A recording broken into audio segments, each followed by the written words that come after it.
एक छोटे से गांव में एक लड़की रहती थी जिसका नाम मीरा था। मीरा को कहानियां सुनने और सुनाने का बहुत शौक था। हर रात वह अपने दोस्तों को डरावनी कहानियां सुनाती और सब उसकी कहानियों से मंत्रमुग्ध हो जाते। लेकिन एक रात कुछ ऐसा हुआ जिसने मीरा की जिंदगी हमेशा के लिए बदल दी। उस रात मीरा ने एक नई कहानी सुनाने की ठानी। वह कहानी एक पुराने सुनसान हवेली के बारे में थी जो गांव के बाहर जंगल में स्थित थी। कहानी के अनुसार वह हवेली एक शापित जगह थी जहां एक युवक की आत्मा भटकती थी। कहा जाता था कि अगर कोई उस हवेली में रात को जाएगा तो वह युवक उसे अपने साथ ले जाएगा। मीरा ने कहानी सुनानी शुरू की, लेकिन अचानक उसने महसूस किया कि उसके आसपास का माहौल बदल गया है। हवा ठंडी हो गई और दीवारों से अजीब सी आवाजें आने लगी। उसके दोस्तों ने भी यह महसूस किया और डर से सहम गए।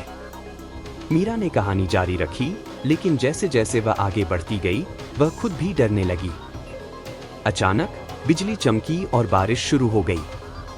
मीरा ने कहानी को रोक दिया और कहा, यह कहानी अभी खत्म नहीं हुई है। कल रात मैं इसे पूरा करूंगी। लेकिन उसके दोस्तों ने उसे मनाने की कोशिश की, नहीं मीरा, इसे अभी खत्म करो। हमें पता चलना चाहिए कि आखिर हुआ क्या था। मीरा ने मना कर दिया और सब घर चले गए। अगले दिन मीरा गायब थी। उसके दोस्तों ने उसे हर जगह ढूंढा, लेकिन वह कहीं नहीं मिली। अंत में उन्हें याद आया कि मीरा ने उस शापित हवेली की बात की थी। वे सब मिलकर हवेली की ओर चल पड़े। हवेली के अंदर जाते ही उन्हें एक डायरी मिली। वह मीरा की डायरी थी। उसमें लिखा था, मैंने यह कहानी सुनाने की गलती की। वह युवक मेरे साथ है। अगर तुम यह डायरी पढ़ रहे हो तो मैं शायद इस दुनिया में नहीं हूं। कृपया इस कहानी को कभी पूरा मत करना।